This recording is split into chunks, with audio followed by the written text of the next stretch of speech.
जब तक कि मेरे बेटे को कोई ब्राह्मण अपनी बेटी दान नहीं करते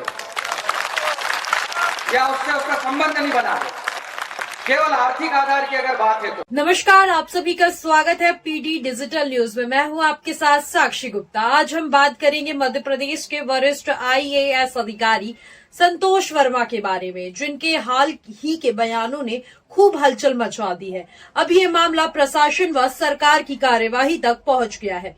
सबसे पहले हम बात करते हैं कि क्या था उनका विवादित बयान। संतोष वर्मा ने एक सार्वजनिक कार्यक्रम में एक विवादित बयान दिया, जिसमें उन्होंने कहा कि आरक्षण तब तक जारी रहना चाहिए जब तक कोई ब्राह्मण अपनी बेटी मेरे बेटे को दान न कर दे या उसके साथ रिश्ता न बना ले। इस बयान को समाज के कुछ हिस्सों ने भेदभावपूर्ण और आपत्तिजनक बताया। इस बयान के बाद ब्राह्मण समाज और अन्य समूहों में विरोध शुरू हो गया और सरकार ने उन्हें कारण बताओ नोटिस भेजा, यानी कहा कि बताइए कि आपने ऐसा क्या कहा और क्यों कहा। संतोष वर्मा ने बाद में कहा कि उनका बयान सेकंडों का वीडियो वायरल करके गलत तरीके से दिखाया गया और उन्होंने माफी भी मांगी, लेकिन विवाद थमा नहीं। उसके बाद एक नया वीडियो वायरल हुआ जिसमें संतोष वर्मा ने हाईकोर्ट और न्यायपालिका पर हमला किया।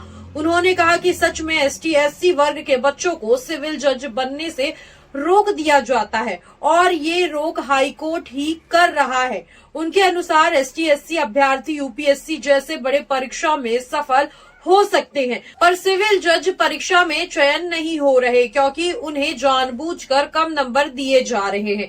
ये बयान सोशल मीडिया पर वायरल हुआ और फिर से एक नया विवाद शुरू हो गया। इन दोनों बयानों के बाद ब्राह्मण समाज और अन्य संगठनों ने विरोध किया। स्वर्ण समूह, राजनीतिक नेताओं और समाज के कुछ हिस्सों ने सरकार पर दबाव बनाया कि संतोष वर्मा के खिलाफ कार्यवाही हो। राजनीति में भी कई नेताओं ने इस पर बयान दिया और कहा कि इस तरह के बयान सरकार की छवि और समाज में सौहार्द पर सवाल उठाते हैं। अब संतोष वर्मा को उनके पद से हटा दिया गया है और ये कार्यवाही मुख्यमंत्री के निर्देश अनुसार हुई है। सरकार ने उनके खिलाफ बर्खास्ती का प्रस्ताव केंद्र सरकार को भेज दिया है। केंद्र सरकार की मंजूरी के बाद उनकी IAS सेवा समाप्त हो सकती है। वो बिना किसी विभाग के GAD सामान्य प्रशासन विभाग में लगा दिए गए हैं, यानी फिलहाल कोई काम नहीं सौंपा गया है।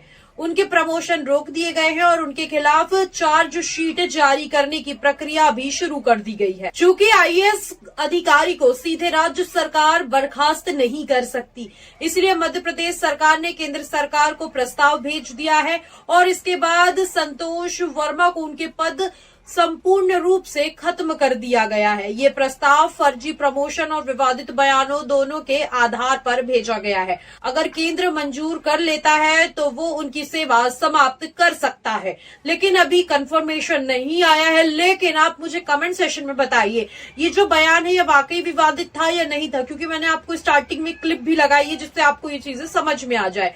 तो ये बयान आपके अकॉर्डिंग विवादित था या नहीं था, या फिर कुछ सेकंड्स की क्लिप काट के सिर्फ इसको गलत तरीके से लोगों के आगे शो ऑफ किया गया है? कमेंट सेशन में अपना ओपिनियन जरूर दीजिएगा और बने रहिए पीडी डिजिटल न्यूज के साथ। नमस्कार।